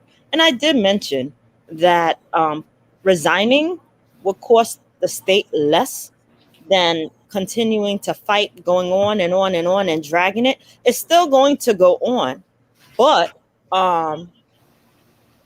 we need to focus more on starting the state back again, making sure that everything is safe, going back to school, taking the focus less on the dirty politics in regards to sexual harassment, and refocusing on, stopping the crime, getting people back to work, making sure. Could I just jump in on this thing? You know what's troubling to me is process, is due process. How can I go to an impeachment hearing when almost 90%, 99.9% of the assembly members have already made up their mind? I am not being given a fair opportunity. Mm-hmm. And what further, raises my pressure is that once allegations are made of sexual harassment or assault, it then becomes you are a pariah. You are basically banished. However, you are still not entitled to an opportunity to be heard. So we always jump. There's such a quick, I'm not here to support the governor. What I'm here is to support. Support John, forget process. all of that. Forget all of that. Wait, forget all of that. Wait, hold on. Forget all of that. Wait. Let's go back to the real talk, because I'm in the groups, and my groups are having a conversation. What's going on with the Democrats? They don't support each other. What's going on? The Democrats, the Republican will go down with the That's true. like the Titanic. That is true. What's going on with the Democrats? Carl Hastie, Andrew Stewart Cousins don't even want to give the Democrat Andrew Cuomo, who is an excellent governor by all standards. Speak for yourself. No. Okay. No. I'm not talking about this, and I'm not chastising him for anything out there, right, because I don't know the facts. Right. And right now, he's resigning on unknown facts. And then there's a thought that the lieutenant... Hold on. How are you saying they're unknown facts? Wait. You got 11 women that allegations. No. You can't say these are not unknown facts. No, wait. And they were substantiated by the Attorney General for the state of New York. I spoke to a number of people who said, and I quote, if Andrew Cuomo is to run for governor right now, I will vote for him. Well, they're in the minority. No. Go back. They're in the minority. No. I want you and Dr. Brian to answer. You know what? I have to. I'm thinking about changing my political party and become a Republican. You know what? I have to. That's what I'm thinking about. Go ahead. I'm listening, Dr. Change on, brother. Change on. See, look at that. Cuomo got a bad rap. That's from Mr. Gentile. Get out of here with that. You have to give him his credit where credit is due. There's many things that he took leadership with. I have to say yes. Last year, when the so-called president was in office, didn't know what to do. You mean President Trump, not so-called president. He was the president. You can't say so-called. He was duly elected. He was duly elected when he was president. Trump was in office. See the bias right away? You hear the bias in her talk? Of course. He was the president. I mean, we all can agree that he's probably one of the worst presidents in the history of the United States. He was president. When Trump was in office. President Trump, give the man his due respect. Because, hey, you're Dr. Bryant. Whether you bought the title or earned it, you're still Dr. Bryant. Am I correct? Give the man his due respect. Yeah, Roger, move on. That look, boy. If that look, You know, it's like when we say, take some cannabis. So ahead, moving right along, he didn't display any form of leadership, but he took ownership. He actually stood up and set the way for other governors on what to do. He actually taught Trump what to do. So I have to give him his credit for that. Yes, you will get political hits. You know, you want to be in control or whatever, but we needed that during that time. And we turned out okay that people started to follow what New York was doing as a result of his leadership. And this as a result of his leadership, you had all those people die in the nursing home as a result of his leadership. Listen, let me just say this. I am right here underrated. I don't care what both of you say. You could argue all day. I am a Cuomo supporter in this particular, and not because of his actions, you know, because at the end of the day, two things. One, everything he was not given due process. That's A, right? I just saw Cuomo was going to be given due process, but he chose not to go through the impeachment process. Because what happened was the reason why Trump didn't step down, right? The reason why President Trump did not step down was because he knew he had the support of his party. That's true. Right? Period. It's not that he wasn't wrong. The insurrection was wrong, right? But he knew I never had to leave because my party was going. President Trump, prior to being president, said, I grab women by their parts. And he was still elected by his party. How disgraceful is that? Wait. Well, I have one more comment. Now I'm going to let you go. Right? I'm going to let you go. I am not supporting any sexual harassment. I don't want to make anybody think that's what I'm doing. Right. I am supporting my governor until he then gets whatever it is that needs to happen, and then he could make a decision. He wasn't put in a position where he could even defend himself as the governor. He was not put in that position. The position that he was put in was, I already know I know that there's no point in me fighting this, whether legal or not legal, because I am going to be impeached as the governor of the state of New York. So there's no point of me staying in office. Well, when you have it's going to cost taxpayer money. Wait, I think John was first, Joe, and then you. John was first. Dr. Brian, you go ahead. Oh, okay. He's that question to you. Thank you. When the president tell you to step down and resign, you lost your case. No. I don't agree with that, Doc. I don't agree. Just because the president of the United States says to step down, you need to resign, does not mean you lost your case. Cuomo, because they're going to support him. Perfect example was Governor Northam in Virginia with the blackface. Everybody's telling him to step down, to resign, to do all that, from the president to the presidential nominee. And you know what? He stood in because he made a principled decision. The difference here is either it's your preference or your principle. If Cuomo felt that he was wrong, he would have went all the way to the hilt. But he chose the easy way out. No, he didn't. Yes, he did. No, he did not. Yes, he did. No, he did not. Come on, man. You can't no, he did not. He should have went to the impeachment. Wait, hold on. No, and he should have went to the trial. No, if he felt he was so innocent. No, he was going to get impeached. Right. The Senate. Listen, hold on. But impeachment does not mean conviction. You forget that. But that doesn't mean that he's not there. So do you want impeachment next to your record? Hey. Answer the question. Do you want impeachment next to your record? I'd rather have impeachment than conviction. No, absolutely not. What you rather have? An indictment or actually, acquittal? Wait. What you rather have? Hold on. An indictment I want or to correct acquittal?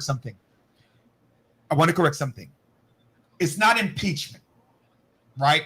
It's impeachment, then conviction, right? So it's just like Donald Trump, because I don't want to confuse the audience, right? That's exactly. All right, so let's go back. Donald Trump was impeached, but he was not convicted, right? And that's the difference. The Senate and the Assembly already convicted him prior to any trial.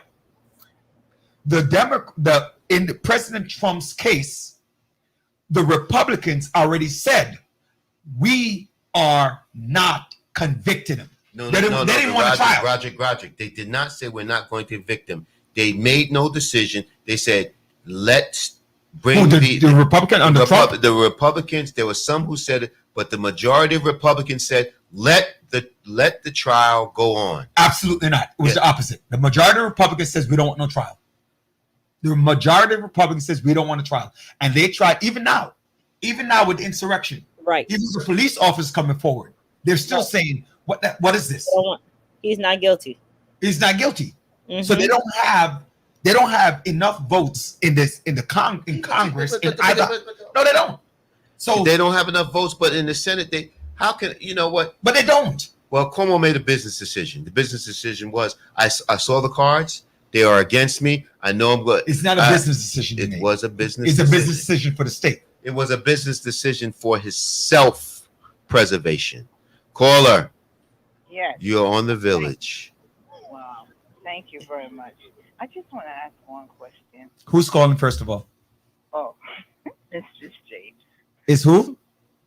Mrs. James. How you doing, Mrs. James? Welcome to the Village. Good. I'm listening. I always listen. Okay. Concerning this, what's going on with our government. Now, this happened to that. I know it happened to approximately 11 people, but that woman that outstand and what says that what he actually did. Did she continue working or she left the job? She continued working, and after a while, she left. Mama. Okay.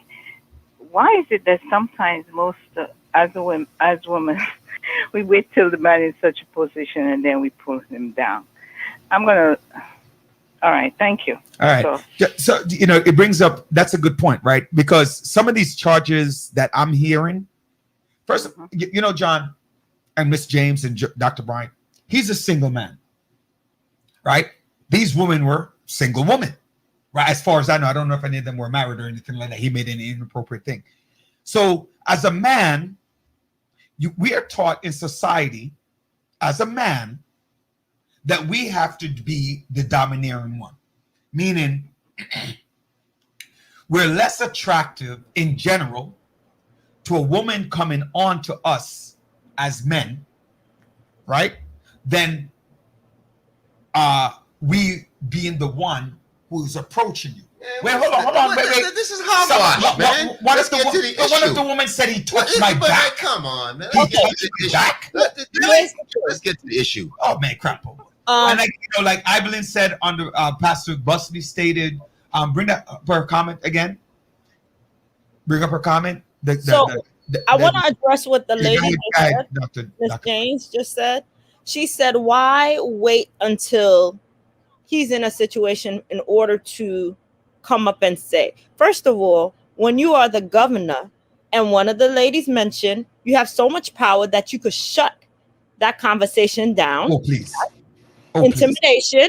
And if you are my so-called boss, you can use harassment and intimidation to shut me down or move me around or whatever, or even fire me. So it's so much attached to it. So I understand why they might not have come up. It's always that way. Why would I keep the job? Why would I keep the job if I'm so uncomfortable and this approach? Exactly. I would leave. Please, she's working for the governor. Give me a break. Give me a break.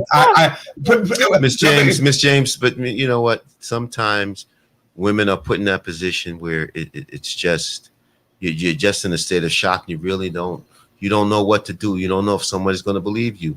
There's so many cases in which women take, for example, a lot of these cases where these young men were molested by these priests. It took 20 or 30 years for them finally to speak about it. So I'm not. No. I think it's different.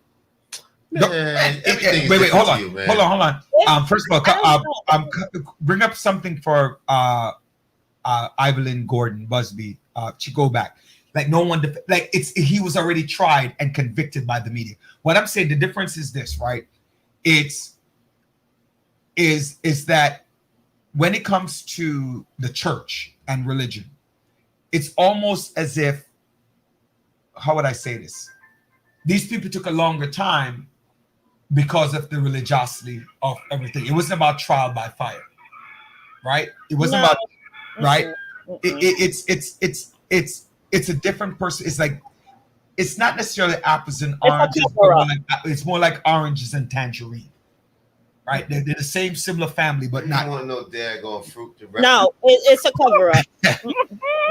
You know, and you know, somebody was asking me something similar. I'm like, you know what? I've not met anybody. I've not met. My thing is, I've not met a regular person. When I say a regular, somebody who's not in state government, who said they would not re-vote for him. I've not met a single person. Brother, you need to broaden your horizon. I have. I said I have not. I didn't say they didn't exist. I said I have not met one.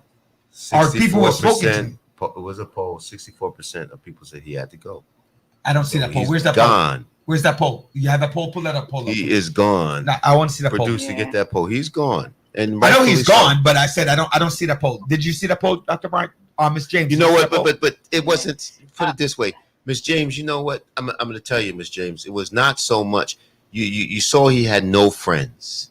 He had nobody coming to his aid. And you know why the reason he had nobody coming to aid? Because he was a mean and nasty. He was a bully. You know, sometimes people don't know, but you have to. I can understand that. People don't know what, you know, the information that he leaked about Governor Patterson. So Governor Patterson wasn't able to run for another term. This governor, the support of the independent Democratic conference, you know, to prevent the Democrats from maintaining the majority. This governor has done a lot of things that people just had to take because he was in a position of power. So when the tables were turned, those same people, you know, as they say, when you go up, you step on a lot of people. But when you come down, those same people are going to look at you as you go right by them. So the whole point, this is a lesson for elected officials. So I see. I'm sorry. Go ahead, one thing, and then I'm going to leave because the description she gave there, if anybody been put into a position and been approached like that, and come back to the job, I mean, something is not kosher. I mean, the description, the touch, the bab, or whatever, and you come back and continue working and being comfortable. She didn't say she was comfortable. Yeah, I don't think she doesn't have to say that. Just been there. She was that distraught. She left. Get out of here. We don't know what situation she was. You don't know. I don't care what situation. Thank you, Ms. James. The description she gave there is any woman with certain quality and class, if you, God forbid, would not accept that I wouldn't even go back there.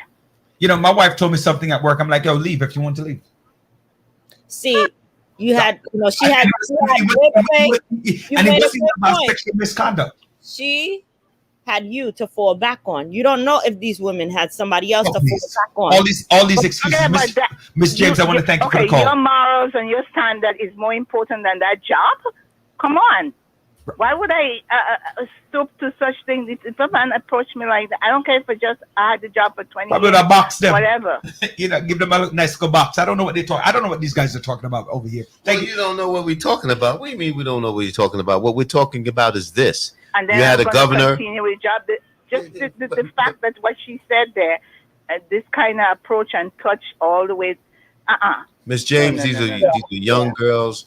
You don't know what impact, and you don't know what the impact it had on them. You're talking about a powerful individual, you know. So if you look at had such an impact, the next day she would report it. Well, what about Monica Lewinsky with President Bill Clinton? She didn't report nothing. Well, and by the way, hold on, wait, hold on. How long did it take? It wasn't Monica Lewinsky who even came But forward. Monica Lewinsky. It was someone else who came wait, forward. First and foremost, you need to stop, Miss James. Wait. I'm going to address that in a minute. Miss James, I want to thank you for. Oh man. Miss James, I want to thank you for joining us right here in the village. Let me tell you something about let me tell you something about Monica Lewinsky. Because of that under the table business, she got a talk show. I don't want to hear nothing about Monica Lewinsky. And it wasn't even her. It was what's that, Linda Tripp, who was trying to make a name for herself. Linda Tripp, it was the one who came forward, not Monica Lewinsky who suffered. Linda Tripp. It was, but did Monica Lewinsky come forward? Why didn't she come forward? What are you talking about? Why didn't Monica Lewinsky come forward? Dude, who keeps a dress? Who keeps a dress? Okay, can we move on from this topic? My gosh. No. Why? It's like why so do you want to move on? Yeah, I don't care about something that happened so long ago. We're talking about the present time. Let's stay. You're talking about that. Okay. Yes. Right, but at the end of the day, you know what? I want to stop you because the best thing that came out of this is our new female governor. You know, it took. How do you know it's the best thing? How do you know she's going to be good? You know why? It's the first. The first will be the because best. she's the first. She's good. Yes. It's I about time. We need change. We had enough. She should have been duly elected. Anyway, she should have been duly elected, like Governor Cuomo. It's okay. So they, you know I don't even give credit to David Patterson, who was governor, because. Okay, but guess what? It's about to happen. We're about to have a female governor, and you have to adjust. Life goes on. We need change. We have a black female vice president. Now we're gonna have not black. We're gonna have a female governor. First female. Which is great. But, this is 2021. Change is happening, and we're looking forward. So little girls can look forward to becoming governor in the state of New York. Wait. I want to. Let me ask you a comment, Dr. Bryan. And I hear this all the time, right, John? And I want you both to chime in. I think it's one of the stupidest comments that people can make when they go things like, "Oh, this black woman is the first swimmer," blah blah blah blah. The first woman governor, and you could be whatever you. Barack Obama is the first black president. You could become what. I have yet to meet a person who is like when they make it at that level. Mm-hmm. And they give credit. They are recognized, mm-hmm. right? They are recognized for the role they play. And by the way, just for the record, although I'm being facetious with Kathy Hogan, I think she will be a good governor. I mean, our little conversation with her when she was on the show a couple of times, she really does care about the state of New York. So I want to get, first of all, I want to congratulate her along with you. So I don't want to make it sound like I think she will be a good governor. So let's just put that on the table. But sometimes when people make that statement and put so much pressure on the person mm-hmm. who's in that position, just like how Naomi Osaka had the pressure, so she had dropped out of the I don't remember what tournament she dropped out of, and then she didn't go to the Olympics. And you have the Dominique Dawes, is that her right name? Dominique Dawes, right? Mm-hmm. Who or Simone Biles. Simone Biles, who left it. There's so many undue pressure, right? So that's one of my things. Like, no, I don't really think somebody said, "Oh, she's now the governor. I want to be governor." I think people say it's great that she is governor, and mm-hmm. hopefully she does a good job. But it took a scandal for it to happen. I don't like that. Yeah, which is sad, but unfortunately, that's the reality. Now when it's time to vote next year, let's see what happens. Well, more females? Nah, more female. Even the crap that Trump said, more females voted for him than men. Think about that for a second. More females actually voted for Trump than men with the stupid crap. I don't. It's all about issues. Yeah, it's all about exactly. So she's not. It's all about the fickleness of Democrats. Democrats, the Democrats, the minute you get a controversy, they're ready to jump ship.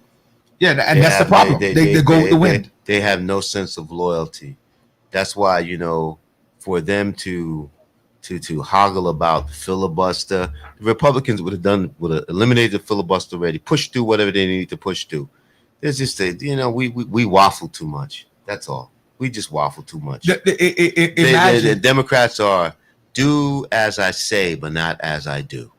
But you notice that our governors, unfortunately, some the last couple years have been more tied to sexual scandals than anything, which is the sad thing about it. You know, if they want somebody out, that will be part of that. You know, That's why you stay from woman. Better you smoke the weed. Yes, smoke the weed, stay from the woman. You know, You'll be in office a lot longer. I'm personally, I think, in terms of being a governor, or like I believe in term limits, right, all across the board. I think 10 years is more than enough time for any one person to be in office, right? So I do believe that this should have been his last term, right? That's what I believe. Like me personally, think that 2022 he should have allow someone else. allow somebody else to run, and whether it's Kathy Hochul or anybody else. Remember, Dr. Bryant, Hillary Clinton, in my mind, my opinion, was a much better candidate, and she was a woman to be at that pinnacle, right? And a lot of people didn't vote for her because of her arrogance. Because that too, but they don't vote for you for a number of reasons. But one of them was because she's a woman, right? So more women voted for Donald Trump than they did for, because they don't want women leadership. No, I disagree. No. I'm not saying. Wait. I didn't say all. Correct yourself. No, right? I didn't say all. I said, because when you're voting, right, you're going to the booth and you're voting for a person, or not vote for a person. Some people just vote for a person. So John could be at 91%, 99% popularity. Joanne could be at 99% popularity, or Joanne could be at 1%, 99%. John is at 1%, and they're running against each other, and Joanne still get 4,000 votes while you're getting 10,000. Some people just. Here's the thing. She also has. Who's she? Hillary Clinton. Sorry, let me go back. Hillary Clinton was not only the politics with money and the husband and things like that. So there was a lot of things. Yes, she. It would be great to have her, but there was a lot tied to it. So your spouse also play a part of if you're running for a position, your spouse, they're going to investigate your spouse. They're going to back them and do all of that. We know about, but if Bill Clinton ran her campaign, she would have been elected. Bill Clinton is a retail and he's still popular up to this day. He's still popular because he has more of a connection with everyday Americans than Hillary does. If Al Gore had used Bill Clinton in 2000, George Bush wouldn't have been president. You know what, Horace? I have to say, Roderick says this all the time. No, Roderick will say this all the time. A lot of people do not want women in leadership because of this. Oh, I didn't say that. Don't ever say that. Let's go back. Wait. Go back. Bring it back, Andre, please. No, the one before. About emotional. Stigma of making emotional decision in tough time. Roderick has a habit of saying females are so emotional. So that I have to agree with you that no, I'm not agreeing with the fact that hey, females are emotional. This would be what Roderick would say as a result why he would not vote for a female. No, I voted for Hillary. That's 100% not true. I wouldn't say that. There are certain emotional things that are involved. My colleagues, I think we're going off on another tangent, and we're about ready to wrap everything up. Andres, like us run out of time. Another tangent. Yeah, we're running out of time.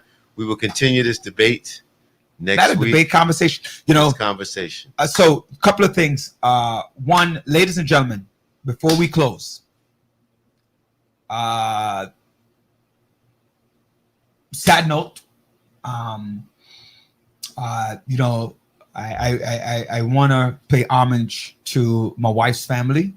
We're going, I and the family, we're going through a really tough time right now. My mother-in-law is in dire straits, and so I want to make sure that my wife knows that we are all with her Yeah.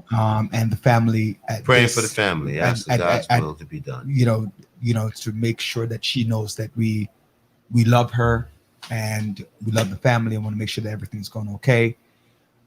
Finish up with Sundance Kid. If you have any donation that you want to send, you cash app it to me. When I go down, I make sure that Kitty gets it. Please note that the burial in Jamaica is not cheap. So let's find out about that. Please be careful out there, whether you're vaccinated or unvaccinated. Please be careful out there. The Delta variant is no joke. It's real. Everybody who I've spoken to, old or young, who have contracted the Delta variant, they had a very hard time. So it is no joke. I'm not telling anyone to vaccine. I am vaccinated. John is vaccinated. But there are other people. Dr. Bryant is not. No, Andre is not. But for whatever their reasons are. But either way, ladies and gentlemen, I'm asking you out there, if it's not just for you, it's for your family and your friends. Amen. And you want to keep them around. Any parting words? So I give the last thought, Dr. Bryant. 30 seconds. Andre's like wrap it up. Be safe. John. Salute to your family and Godspeed. Ladies and gentlemen, please. You've been watching, listening, paying attention to The Village, where we're dedicated to empowering the community to live a healthy, safe, and financially capable life through education, helping each one of us in realizing our dreams at any age, any point, starting from today. Success is not just spoken, it is done. God bless you. Enjoy your weekend. Looking forward to speaking to you next week, God's willing. Thank you for joining us. Bye.